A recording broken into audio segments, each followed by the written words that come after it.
I'm 60, and to be honest, as a 20-year-old, the first thing I think of when I hear 60 is, wow, that's old. And I realize a lot of people in this room aren't, all that fond of that comment. But in my defense, there is no number 60 on the Lions. 65 is considered the retirement age, and 60 is when you start receiving senior discounts at the zoo. But when I look at my father, the last thing I think of is old. Apart from his modest bedtime of 9 o'clock p.m., which is typically the time I'm finalizing my plans for the night, and his inability to stay awake through a family movie, nothing about my dad says old. As they say, age is only a number, and really, once you hit 35, age is somewhat irrelevant. Think about it. When you're 16, you are able to drive a car. 17, you can see rated R movies. 18, you have your freedom. 21, you can drink. 25, you can rent a car, and 35, you can run for President of the United States. So after that, it does not really matter.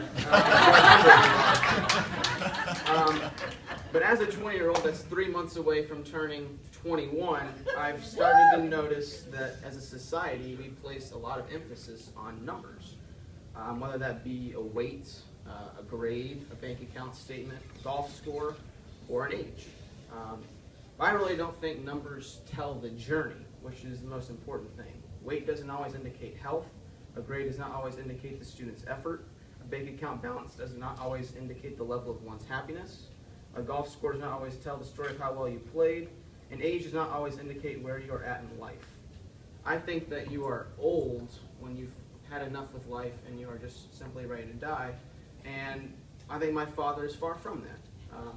He runs an extremely successful and brilliantly named company, J. Turner Research. He has active involvement in the Cynical and at Brayburn. He still drives the ball over 300 yards. And he continues to passionately support the Detroit Lions beyond reason's doubt. Beyond reason's limit. In fact, in 2011, we went and got to watch the Lions improve to 5-0 versus the Chicago Bears on Monday Night Football.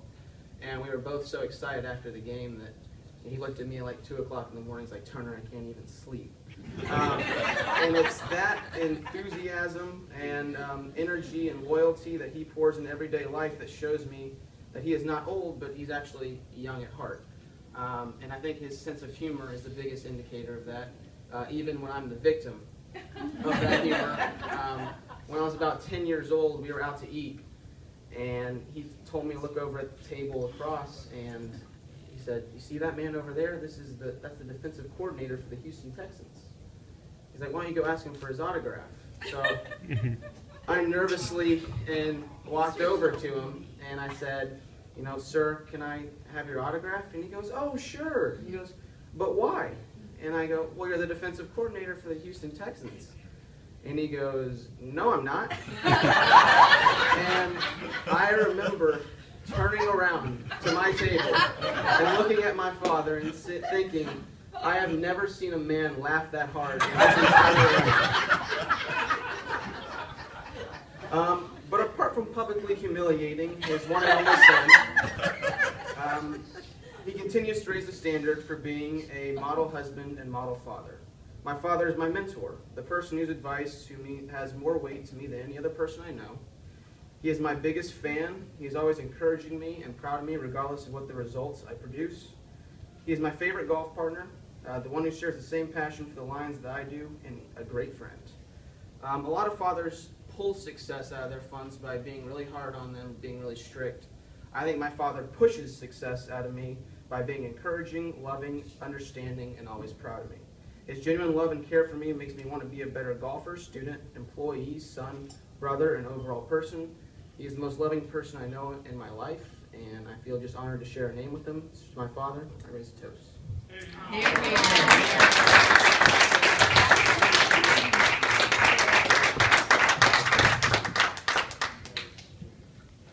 Awesome, Turner. Thank you. Way to go, Turner.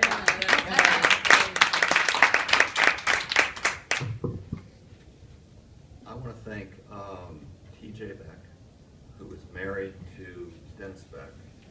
They're the two nicest people in the world. In fact, when Dennis joined our foursome, we actually had the meeting about maybe he should not be in this foursome because we might influence him badly. But I did want to say that TJ every year makes the cakes for my birthday. And this year we had a bigger party than normal because I'm 60. And we were really sort of going, should we ask her, should we not ask her? And she made 4 of the cakes. So the cakes that we're going to have tonight are from TJ Beck, and thank you so much.